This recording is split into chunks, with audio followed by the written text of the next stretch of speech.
ಏಯ್ ಎದಳಲೇ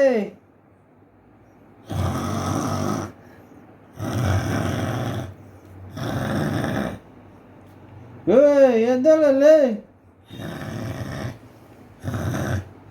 ಎಷ್ಟೇ ಹೇಳೋದು ನಿನಗೆ ಎದ್ದಳಲ್ಲಿ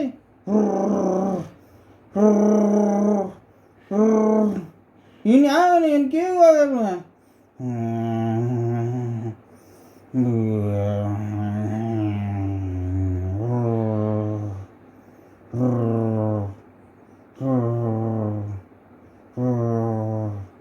ನಿದ್ದೆ ಸ್ವಲ್ಪ ಜಾಸ್ತಿ ಬರ್ತೈತೆ.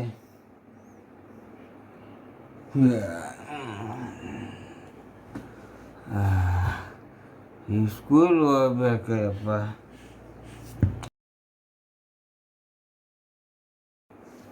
ಪುಟ ಎದ್ದೇಳು ಪುಟ. ನಿದ್ರೆ ಬರ್ತೈತೆ. ಪುಟ ಎದ್ದೇಳು. ಸ್ಕೂಲ್ ಹೋಗೋದು ಬೇಡವಾ? ಏನು ಸ್ಕೂಲ್ ಗಿಲ್ ಏನಿಲ್ಲ, ನಿದ್ರೆ ಬರ್ತೈತೆ. ಸ್ಕೂಲ್ಗೆ ಹೋದರೆ ನೀನು ಹೇಳಿದ್ದೆಲ್ಲ ಮಾಡ್ತೀನಿ. ಏನಪ್ಪ ಹೇಳಿದ್ದೆಲ್ಲ ಮಾಡ್ತೀಯ? ನಾನು ಹೋಗ್ತೀನ, ಒಂದು ಸ್ವಲ್ಪ ಹೊತ್ತು ಮಲಗಿಬಿಡ್ತೀನಿ.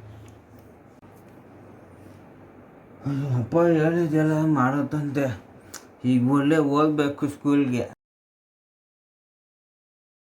ಅಪ್ಪ ಅಪ್ಪ ಅಪ್ಪ ಬಾ, ಬೇಗ ಬಾ, ಬೇಗ ಬಾ, ನನಗೊಂದು ಒಳ್ಳೆ ಐಟಮ್ ಬೇಕಿತ್ತು. ಅಪ್ಪ ಏನು ನಿಂದು ಸುಮ್ಮನೆ ಬಡ್ಕೊಂಡು ಏನು ತೆಗ್ಸಾಯ್ತೀಯ?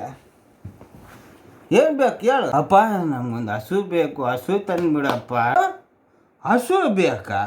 ಹಸು ತಗೊಂಡೇನ ಮಾಡ್ತೀಯ? ಮೊಕ್ಕನೇ ತೊಳ್ಕೊಳಕ್ಕಾಗಲ್ಲ ನೀನು. ಹಸು ಬೇರೆ ಇಟ್ಕೊಂಡು ಏನು ಮಾಡ್ತೀಯ ನೀನು? ಹೋಗು, ಯಾವ್ದು ಹಸು ಇಲ್ಲ. ಹಸು ತಂದ್ಬಿಡು. ನಿಮ್ಗೆ ಗೊತ್ತಿಲ್ಲ, ನನಗೆ ಹಸು ಅಂದರೆ ಪ್ರಾಣ. ಕೊಡ್ಸು ಅಪ್ಪ. ನೀನು ಏನು ಹೇಳಿದ್ರೆ ಮಾಡ್ತೀನಿ ನಾನು. ಪಾತ್ರೆ ತೊಳಿ ಹಿಂಗೆ ಮಾಡ್ತೀನಿ ನಾನು. ಪಾತ್ರೆ ತೊಳಿ ಹಸು ತಂತೀನಿ. ಏನಪ್ಪ ಪಾತ್ರೆ ತೊಳಿಬೇಕಾ? ಬೇಡ ಬೇಡ, ಹಸು ಎಲ್ಲ ಎಂತಕ್ಕೆ? ನಮ್ಗೆ ಏನು ಕೆಲಸ ಐತೆ ನೋಡ್ಕೊಂಡು ಇಟ್ಕೊಳ್ಳೋಣ. ಬೇಡ ನಿನಗೀಗ ಪಕ್ಕನಾ? ಸರಿ, ಯಾವ ಹಸುನೂ ಇಲ್ಲ. ಅಪ್ಪ ಅಪ್ಪ ಬನ್ನಿ ಬನ್ನಿ, ಬೇಗ ಬನ್ನಿ, ಬೇಗ ಬನ್ನಿ ಅಪ್ಪ. ಏನೇ ನಿಂದು? ಅಪ್ಪ ಅಪ್ಪ ನಮ್ಗೊಂದು ಹಸು ತಂದು ಕೊಡು ಅಪ್ಪ. ಹಸು ಬೇಕಂದ್ರೆ ನೀನೊಂದು ಕೆಲಸ ಮಾಡು. ಹಸು ಅವ್ರು ಇರ್ತಾರಲ್ಲ, ಅವ್ರ ಮನೇಲಿ ಇದ್ಬಿಡು. ಹಸು ತರೋದಿಲ್ಲ ಅಂತ ಅಲ್ಲೇ ಸಗಣಿ ಕುಡ್ಕೊಂಡು ಅಲ್ಲೇ ಇರು. ಒಳ್ಳೆ ಐಡಿಯಾ ಅಪ್ಪ. ನಾವು ಅಲ್ಲೇ ಸಗಣಿ ಕುಡ್ಕೊಂಡು ಅಲ್ಲೇ ಇರೋಣ. ಇಲ್ಲಿ ಮನೇಲೆಲ್ಲ ಗಲೀಜು ಯಾರು ಮಾಡ್ತಾರೆ? ನಿಮಗೂ ಸಗಣಿ ಕುಡಿಬೇಕಾ? ಇಷ್ಟ ಆಯಿತು ಅಂದರೆ ಲೈಕ್ ಮಾಡಿ, ಸಬ್ಸ್ಕ್ರೈಬ್ ಮಾಡಿರಿ.